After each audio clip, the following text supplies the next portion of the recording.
ನಾರಿ ಶಕ್ತಿ ವಂದನಾ ಅಧಿನಿಯಮದ ಕುರಿತು ದೇಶಾದ್ಯಂತ ಚರ್ಚೆ ನಡೆಯುತ್ತಿದ್ದು ಕಾಂಗ್ರೆಸ್ ಅದಕ್ಕೆ ವಿರೋಧ ವ್ಯಕ್ತಪಡಿಸುತ್ತದೆ. ಪುರುಷ ಪ್ರಧಾನ ಸಮಾಜದಲ್ಲಿ ಮಹಿಳೆಯರಿಗೆ ರಾಜಕೀಯ ಶಕ್ತಿ ಹೆಚ್ಚಿಸುವ ನಿಟ್ಟಿನಲ್ಲಿ ಕೇಂದ್ರ ಸರ್ಕಾರ ಮಹತ್ತರವಾಗಿ ನಿಲುವು ತೆಗೆದುಕೊಂಡಿದ್ದು ಇದನ್ನು ಸ್ವಾಗತಿಸುತ್ತೇನೆಂದು ಸ್ವಾಭಿಮಾನಿ ಬಳಗದ ರಾಜ್ಯಾಧ್ಯಕ್ಷ ಜಿವಿ ವಿನಯ್ ಕುಮಾರ್ ತಿಳಿಸಿದರು. ಸುದ್ದಿಗೋಷ್ಠಿಯಲ್ಲಿ ಮಾತನಾಡಿದ ಅವರು, ದಾವಣಗೆರೆ ಸಂಸದರು ಈ ಮಸೂದೆ ಬಗ್ಗೆ ಯಾವುದೇ ನಿಲುವು ಸ್ಪಷ್ಟಪಡಿಸಿಲ್ಲ. ಆದಷ್ಟು ಬೇಗ ಮಹಿಳಾ ಮೀಸಲಾತಿ ಮಸೂದೆಯ ಪರವಾಗಿದ್ದಾರೋ ಅಥವಾ ವಿರೋಧವೋ ಎಂಬುದನ್ನು ಸ್ಪಷ್ಟಪಡಿಸಬೇಕು ಎಂದರು. ಲೋಕಸಭೆಯಲ್ಲಿ ಬಿಜೆಪಿ ಪ್ರಾಬಲ್ಯವಿರುವುದರಿಂದ ಲೋಕಸಭಾ ಕ್ಷೇತ್ರಗಳ ಮರು ವಿಂಗಡಣೆಯಾಗಿ ಮಹಿಳಾ ಮೀಸಲಾತಿ ಮಸೂದೆ ಜಾರಿಯಾಗುವುದು ಸ್ಪಷ್ಟ. ಇದರಿಂದ ಪ್ರಸ್ತುತ 15ರಷ್ಟು ಇರುವ ಮೀಸಲಾತಿ 33.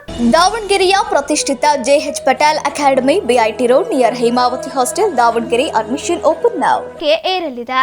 ಮಸೂದೆ ಜಾರಿಯಾದ ಮೇಲೆ ಹಾಲಿ ಸಂಸದರು ಶಾಸಕರ ಕುಟುಂಬದ ಮಹಿಳೆಯರಿಗೆ ಚುನಾವಣೆ ಟಿಕೆಟ್ ನೀಡಲು ಅವಕಾಶ ನೀಡಬಾರದು ಎಂದರು. ಹಾಲಿ ಸಂಸದರು ಶಾಸಕರ ಕುಟುಂಬದವರಿಗೆ ಚುನಾವಣೆ ಟಿಕೆಟ್ ನೀಡಿದರೆ ಕುಟುಂಬ ರಾಜಕಾರಣವು ಹೆಚ್ಚಾಗಿ ರಾಜಕೀಯ ಹಿನ್ನೆಲೆ ಇಲ್ಲದೆ ಹೊಸ ಪ್ರತಿಭೆ ಸಮರ್ಥ ಇರುವ ಮಹಿಳೆಯರು ಮಹಿಳಾ ಮೀಸಲಾತಿ ಅವಕಾಶದಿಂದ ವಂಚಿತರಾಗಲಿದ್ದಾರೆ. ಆದ್ದರಿಂದ ರಾಜಕೀಯ ಕ್ಷೇತ್ರದಲ್ಲಿ ಕುಟುಂಬ ರಾಜಕಾರಣದ ಹಿನ್ನೆಲೆ ಇಲ್ಲದ ಮಹಿಳೆಯರಿಗೂ ಅವಕಾಶ ಸಿಗುವಂತಾಗಬೇಕು ಎಂದರು. ಮಹಿಳಾ ಮೀಸಲಾತಿ ಸೂಕ್ತವಾದ ನಿರ್ಧಾರವಾಗಿದ್ದು ಯಾವುದೇ ಕ್ಷೇತ್ರಗಳಿಗೆ ತೊಂದರೆಯಾಗುವುದಿಲ್ಲ. ದಾವಣಗೆರೆಯಲ್ಲಿ ಕ್ಷೇತ್ರ ಸೃಷ್ಟಿಯಾದರೆ ಒಬಿಸಿ ವರ್ಗದ ಮಹಿಳೆಯರಿಗೆ ಕ್ಷೇತ್ರ ಮೀಸಲಿಡುವುದರ ಜೊತೆಗೆ ಲೋಕಸಭೆ ವಿಧಾನಸಭೆ ಚುನಾವಣೆಗಳಲ್ಲಿ ಹಿಂದುಳಿದ ವರ್ಗಗಳಿಗೆ ಮೀಸಲು ನೀಡಬೇಕು ಎಂದರು. ಸುದ್ದಿಗೋಷ್ಠಿಯಲ್ಲಿ ಬಳಗದ ಉಪಾಧ್ಯಕ್ಷ ಶಿವಕುಮಾರ್, ಸದಸ್ಯರಾದ ವಿರೂಪಾಕ್ಷಪ್ಪ, ರಂಗಸ್ವಾಮಿ, ರೇವಂತ್ ಇದ್ದರು. 2023 ಇವೆಲ್ಲ ಬೇಡ ಪೇಪರ್.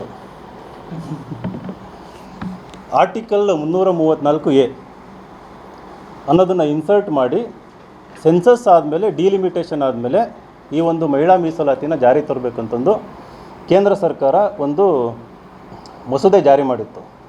ವಿಮೆನ್ ರಿಸರ್ವೇಷನ್ ಬಿಲ್ 106ನೇ ಅಮೆಂಡ್ಮೆಂಟು 2023. ಇವಾಗ ಸೋನಿಯಾ ಗಾಂಧಿ ಅವರು ಹೇಳ್ತಾರೆ 543 ಏನು ಸೀಟ್ ಇದ್ದಾವೆ ಎಕ್ಸಿಸ್ಟಿಂಗು, ಅದರೊಳಗೇ 1/3 ಅಂದರೆ 33% ರಿಸರ್ವೇಷನ್ ಕೊಡಬೇಕು ಅಂತಂದು. ಕೇಂದ್ರ ಸರ್ಕಾರದ ನಿಲುವೇನಿದೆ, ಈಗ ಒಂದು ಡಿಲಿಮಿಟೇಷನ್ ಆ್ಯಕ್ಟ್ ಪಾಸ್ ಮಾಡಿ, ಡಿಲಿಮಿಟೇಷನ್ ಆ್ಯಕ್ಟ್ 2026 ಈಗಿರುವ ಎಕ್ಸಿಸ್ಟಿಂಗ್ 543 ಸೀಟುಗಳನ್ನು 850ಕ್ಕೆ ಏರಿಸಬೇಕು. 850ಕ್ಕೆ ಏರಿಸಿ ಅದರಲ್ಲಿ 33% ವಿಮೆನ್ ರಿಸರ್ವೇಷನ್ ಅಂತ. ಈಗ 543ರಲ್ಲಿ ನಾವು ಏನಾದರೂ ರಿಸರ್ವೇಷನ್ ಕೊಡ್ತೀವಿ ಅಂದರೆ 180 ಮಹಿಳಾ ಕ್ಷೇತ್ರಗಳು ಕ್ರಿಯೇಟ್ ಆಗ್ತವೆ. 543ರಲ್ಲಿ 180 ಅಂದರೆ 180, ಈಗ 15% ರಿಸರ್ವೇಷನ್ ಇದೆ, ಅಂದರೆ 15% ರೆಪ್ರೆಸೆಂಟೇಷನ್ ಇದೆ ಮಹಿಳೆಯರಿಗೆ ಪಾರ್ಲಿಮೆಂಟಲ್ಲಿ, ಅದು 33%ಗೆ ಹೋಗುತ್ತೆ.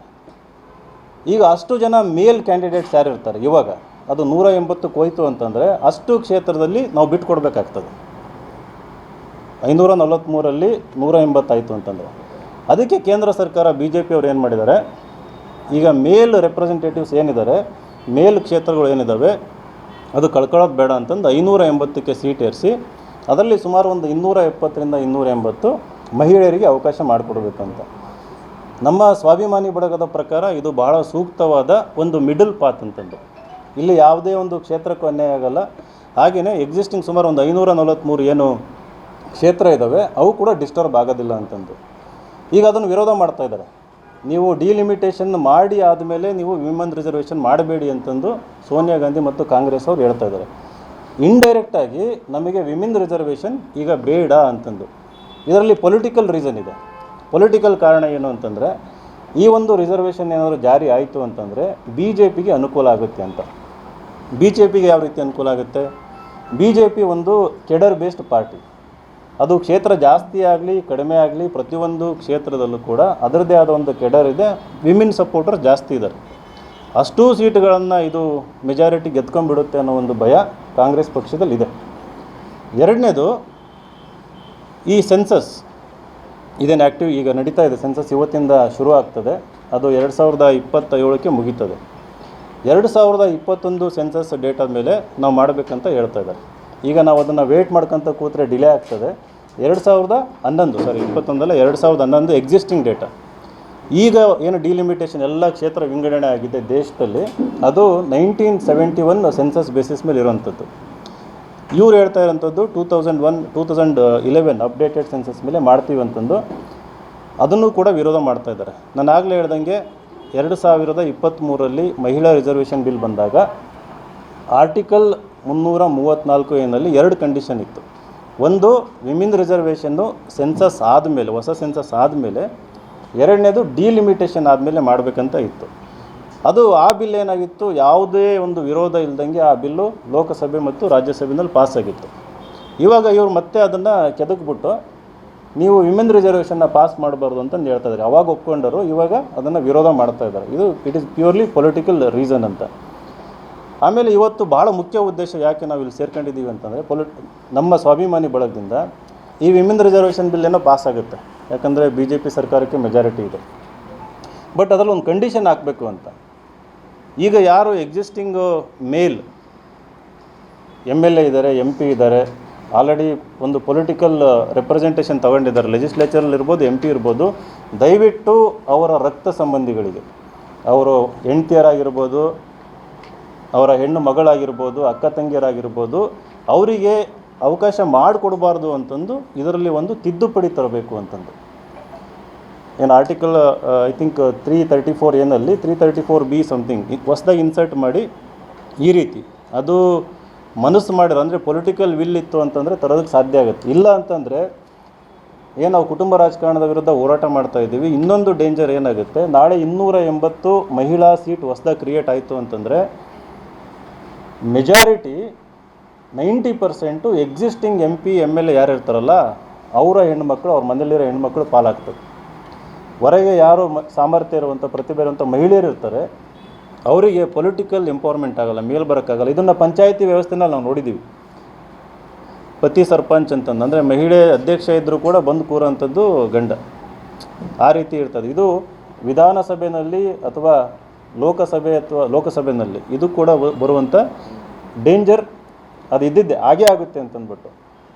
ಆಮೇಲೆ ಎರಡನೇದು 1/3 SC ST, SCಗೆ 100 ಸೀಟ್ ಇದಾವೆ ಅಂತಂದ್ರೆ ಅದರಲ್ಲಿ 1/3 ವಿಮೆನ್ ರಿಸರ್ವೇಷನ್ ಇರ್ತದೆ, STಗೂ ಇದೆ. ಬಟ್ OBCಗೆ ಇನ್ಕ್ಲೂಡ್ ಮಾಡಿಲ್ಲ. OBCಗೆ ಇವಾಗ ಯಾವುದೇ ರೀತಿಯಾದಂಥ ರಿಸರ್ವೇಷನ್ ಇಲ್ಲ ಇಲ್ಲಿ ಲೆಜಿಸ್ಲೇಚರಲ್ಲಿ. ಅದು ಬರಬೇಕು ಅಂತಂದು ನಾವು ಮಾತಾಡಿದ್ದೀವಿ. ಬಟ್ ಈ ಒಂದು ಏನು ವಿಮೆನ್ ರಿಸರ್ವೇಷನ್ ಇದೆ, ಮಹಿಳಾ ಮೀಸಲಾತಿ, ನಾರಿ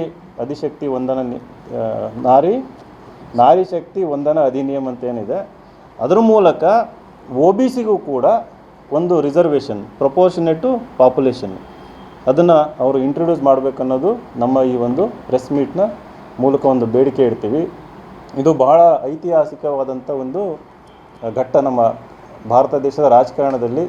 ಈಗ ಕೇವಲ ಒಂದು 50ರಿಂದ 55 ಅಥವಾ 60 ಎಕ್ಸಾಕ್ಟ್ಲಿ ನಂಬರ್ ಗೊತ್ತಿಲ್ಲ, ಅಷ್ಟು ಮಾತ್ರ MP ಇರುವಂಥದ್ದು ಮಹಿಳೆಯರು. ಇದು ಜಾಸ್ತಿ ಆದಾಗ ಒಂದು ಏನು ಸಮಾನತೆ ಅಂತ ಹೇಳ್ತೀವಿ ಅದು ಸಾಧ್ಯ ಆಗ್ತದೆ. ಆ್ಯಂಡ್ ಈ ಡಿಲಿಮಿಟೇಷನ್ ಏನಿದೆಯಲ್ಲ ಅದು ಕೂಡ ಬೇಗ ಆಗಬೇಕು ಅನ್ನೋದು. ಇವಾಗ ನಾನು ಕೂಡ ಒಬ್ಬ MP ಆಕಾಂಕ್ಷಿಯಾಗಿದ್ದೆ, ನಾವು ಕೂಡ ಒಂದು ಹೊಸ ಕ್ಷೇತ್ರ ಆಗಲಿ ಅಂತ ಕಾಯ್ತಾ ಇದ್ದೀವಿ. ಆಮೇಲೆ ಇದ್ರ ಮೂಲಕ ಇನ್ನೊಂದು ಬೇಡಿಕೆ ಏನಪ್ಪ ಅಂದರೆ, ದಾವಣಗೆರೆ ನಿಮಗೆಲ್ಲ ಗೊತ್ತಿದೆ ಒಂದು ಹಿಂದುಳಿದ ಕ್ಷೇತ್ರ ಅಂತಂದ್ಬಿಟ್ಟು, ಸಾಧ್ಯವಾದರೆ ದಾವಣಗೆರೆ MP ಕ್ಷೇತ್ರ ಮಹಿಳಾ ಏನಾದರೂ ಆಯಿತು ಅಂತಂದರೆ ಅದನ್ನು OBCಗೆ ಮೀಸಲಿಡಿ ಅಂತಂದು ಹೇಳೋದಕ್ಕೂ ಕೂಡ ನಾವು ಬಯಸ್ತೀವಿ. ಮುಂದಿನ ದಿನಗಳಲ್ಲಿ ಹಂಗಾಯ್ತು ಅಂದರೆ ಅದನ್ನು 2029ಕ್ಕೆ ಬರುವಂಥದ್ದು. ಅದಾದರೆ ಒಂದು ರಾಜಕೀಯ ಹಿನ್ನೆಲೆ ಇಲ್ಲದಿರೋರು ಹೊರಗಿನವರಿಗೆ ಒಂದು ಸಿಗುವಂಥ ಒಂದು ಅವಕಾಶ ಕೂಡ ಇರ್ತದೆ ಅಂತಂದ್ಬಿಟ್ಟು.